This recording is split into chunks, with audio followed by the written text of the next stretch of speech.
Assalamualaikum warahmatullahi wabarakatuh. Kami dari kelompok 5 yang beranggotakan Nurlaili Husnina, Ashifa Patricia Pratama, dan Isma Maulana akan menampilkan video presentasi kami. Saya akan menjelaskan materi yang pertama, yaitu A. Hakikat manusia. 1. Pengertian hakikat manusia. Menurut bahasa, hakikat adalah kebenaran atau sesuatu yang sebenar-benarnya dari segala sesuatu. Hakikat manusia adalah kebenaran atas diri manusia itu sendiri sebagai makhluk yang diciptakan oleh Allah Subhanahu wa Ta'ala. 2. Konsep dasar manusia menurut Al-Quran. A. Konsep al-bashar. Manusia dalam konsep ini tidak jauh berbeda dengan makhluk biologis lainnya.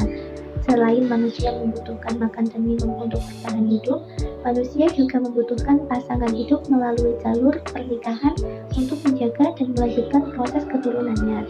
B. Konsep al-insan. Al-insan berasal dari kata naisya, nisiu, yang berarti rupa, dari kata insu, artinya senang, jinak, harmonis, dan juga dari kata naus, artinya pergerakan atau dinamisme. Merujuk pada kata al-insan, dapat dipahami bahwa setiap manusia pada dasarnya mempunyai potensi yang positif serta berkembang secara fisik maupun mental. C. Konsep anas. Manusia diciptakan sebagai makhluk sosial bermasyarakat yang berawal dari pasangan laki-laki dan wanita kemudian berkembang menjadi satu dan bangsa untuk saling mengenal atau berinteraksi. D. Konsep Bani Adam. Manusia sebagai Bani Adam termaktub di 7 tempat dalam Al-Quran. Menurut Al-Gharib Al-Isfahani, Bani berarti keturunan dari darah daging yang dilahirkan. E. Tugas dan fungsi manusia. 1. Tugas dan fungsi manusia sebagai khalifah. Tugas manusia sebagai khalifah di bumi ini tidak semata karena perintah Allah untuk mengelola alam semesta ini tanpa adanya petunjuk dari Allah. Akan tetapi, Allah telah membekali manusia dengan potensi-potensi, ilmu pengetahuan, dan sarana untuk memahami ilmu pengetahuan. Tugas dan fungsi manusia sebagai abdillah. Tugas manusia sebagai abdillah yaitu menjalankan ibadah yang diwajibkan dan disunahkan, baik berhubungan langsung dengan Allah maupun sesama manusia. Kewajiban dan sunnah tersebut harus diaktualisasikan dalam berbagai tindakan atau perilaku. C. Pengertian, jenis, dan konsep fitrah. 1. Pengertian fitrah. Secara etimologi, kata fitrah berasal dari bahasa Arab fakara fatrun yang berarti berbelah atau pecah. Fitrah adalah ciptaan Allah, yaitu bahwa manusia telah diberi potensi yang baik oleh Allah. Fitrah berarti ciptaan, sifat tertentu yang mana setiap yang mau itu disifati dengannya pada awal penciptaannya, sifat pembawaan manusia atau yang ada sejak lahir. Menurut Syekh Minan Zain, bahwa fitrah adalah potensi paten atau kekuatan yang terpendam yang ada dalam diri manusia yang dibawanya sejak lahir. Dalam pandangan Islam, kemampuan dasar atau pembawaan disebut dengan fitrah, yaitu dalam pengertian etimologi berarti kejadian, karena kata fitrah berasal dari kata fatahara yang berarti menjadikan. 2. Jenis-jenis fitrah. Fitrah memiliki banyak dimensi, tetapi dimensi yang terpenting adalah A. Fitrah agama. Manusia sejak lahir mempunyai naluri atau insting yang beragama dan mengakui adanya zat Allah. Namun ketika dia lahir cenderung pada al-hanif, yakni rindu akan kebenaran mutlak Allah. B. Fitrah sosial. Kecenderungan manusia untuk hidup berkelompok yang mempunyai ciri khas yang disebut kebudayaan. C. Fitrah intelek. Intelek adalah potensi bawaan manusia untuk memperoleh pengetahuan yang dapat membedakan mana yang baik dan mana yang buruk.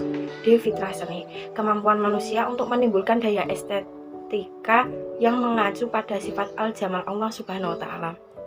E. Fitrah kemajuan, keadilan, kemerdekaan, kesamaan, ingin dihargai, menikah, cinta tanah air, dan kebutuhan-kebutuhan hidup lainnya. 3. Konsep fitrah. Menurut Yasin Muhammad, pemahaman terhadap konsep fitrah ini ada 4, yaitu A. Pandangan fatalis. Dalam pandangan fatalis ini mempercayai bahwa setiap individu melalui ketetapan Allah adalah baik atau jahat secara asal, baik ketetapan semacam ini terjadi secara semuanya atau sebagian sesuai dengan rencana Tuhan. B. Pandangan netral. Penganut pandangan netral berpendapat bahwa anak terlahir dalam keadaan suci, suatu keadaan kosong sebagaimana adanya, tanpa kesadaran akan iman atau kufur. C. Pandangan positif. Menurut Ibnu Taimiyah, semua anak terlahir dalam keadaan fitrah. yaitu dalam keadaan kebajikan bawaan dan lingkungan sosial itulah yang menyebabkan individu menyimpang dari keadaan ini. D. Pandangan dualis. Tokoh utama pandangan dualis adalah Syed Qutb dan Ali Syariati. Menurut Syed Qutb, dua unsur pembentuk esensial dari struktur manusia secara menyeluruh, yaitu ruh dan tanah, mengakibatkan kebaikan dan kejahatan sebagai suatu kecenderungan yang setara pada manusia, yaitu kecenderungan untuk tersesat. D. Komponen-komponen psikologi dalam fitrah. A. Kemampuan dasar untuk beragama atau ad-dinul qayyimah, di mana faktor imam merupakan intinya beragama manusia. Muhammad Abduh Ibnu Qayyim, Abu A'la Maududi, Syed Qutb berpendapat sama bahwa fitrah mengandung kemampuan asli untuk beragama Islam. Karena Islam adalah agama fitrah atau identik dengan fitrah. Dua mawahib atau bakat dan qobliyat atau kecenderungan yang mengacu pada keimanan kepada Allah. 3. Naluri dan kewahyuan naluri dan kewahyuan bagaikan dua sisi dari uang logam. Keduanya saling terpadu dalam perkembangan manusia. Menurut Profesor Dr. Hasan Langgung, fitrah dilihat dari dua segi, yaitu segi naluri sifat pembawaan manusia yang menjadi potensi manusia sejak lahir, dan segi wahyu Tuhan yang diturunkan kepada nabi-nabinya. Fitrah manusia dan implikasinya terhadap pendidikan Islam. Menurut Dr. Jalaluddin, manusia memiliki beberapa potensi, yaitu potensi utama yang secara fitrah dianugerahkan Allah kepadanya, yaitu yang pertama, hidayat al-ghaziriyat atau potensi naluriah, yaitu dorongan primer yang berfungsi untuk memelihara keutuhan dan kelanjutan setiap manusia. Yang kedua adalah hidayatu al-hasiyat atau potensi indrawi. Potensi indrawi erat kaitannya dengan peluang manusia untuk saling mengenal sesuatu di luar dari dirinya. Yang ketiga adalah hidayat al-aqliyat, yaitu potensi akal. Potensi akal memberi kemampuan pada manusia untuk memahami simbol-simbol, hal-hal yang abstrak, menganalisa, membandingkan maupun membuat kesimpulan, dan dapat memilih hal yang benar atau salah. Yang keempat adalah hidayat al-diniyat atau potensi keagamaan. Pada diri manusia sudah ada dorongan keagamaan, yaitu dorongan untuk mengabdi kepada sesuatu yang lebih tinggi, yaitu Tuhan yang menciptakan alam semesta beserta isinya. Kemudian, implikasi lainnya adalah pendidikan Islam diarahkan untuk bertumpu pada tauhid. Hal ini dimaksudkan untuk menciptakan hubungan yang mengikat manusia dengan Allah Subhanahu wa Ta'ala. Apa saja yang dipelajari anak didik seharusnya tidak bertentangan dengan prinsip-prinsip tauhid. Untuk itu, kurikulum pendidikan Islam harus menekankan pada konsep tauhid ini. Bagaimana cara mengembangkan potensi-potensi fitrah ini dalam pendidikan Islam? Menurut Dr. Jalaluddin, dapat dilakukan dengan berbagai cara dan pendekatan, yaitu 1. Pendekatan filosofis. Pendekatan ini mengacu pada hakikat penciptaan manusia itu sendiri, yaitu sebagai makhluk ciptaan Allah.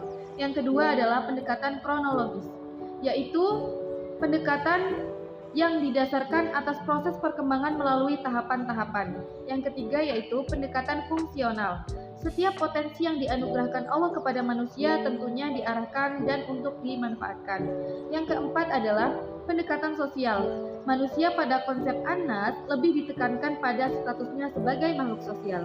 Kesimpulan, kehadiran pendidikan Islam merupakan sebuah keseharusan karena fitrah manusia masih merupakan potensi yang terpendam, belum berkembang, dan masih memerlukan sentuhan pihak lain untuk menjaga, mengarahkan, dan mengembangkannya. Dalam fitrah manusia yang bersifat ilahiyat misalnya, proses pendidikan Islam dapat diawali dengan mengarahkan peserta didik untuk tetap beribadah dan taat kepada Allah. Di samping itu, pendidikan Islam harus menjaga dan memelihara peserta didik dari kemungkinan pengaruh luar yang bisa mengikis, menjerumuskan, dan menggiring peserta didik keluar dari fitrahnya. Sekian yang dapat kami sampaikan, semoga bermanfaat. Wassalamualaikum warahmatullahi wabarakatuh.